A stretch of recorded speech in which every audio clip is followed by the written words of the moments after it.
gözlerinde başladı sevgi. Seni gördüğüm o günden yaşadım. Aylar günlere dönüp geçti. Mehabbet birbirimize bağladı. Ne güzel his, nece güzel bir sözdü.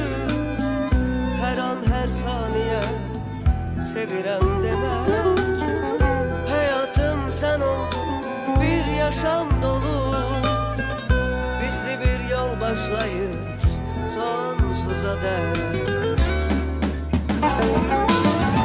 Bugün bir tarih yazdık ömrümüze. Uzun hasretle gözledik ikimiz. Bugün güzel bir gün, bizim günümüz.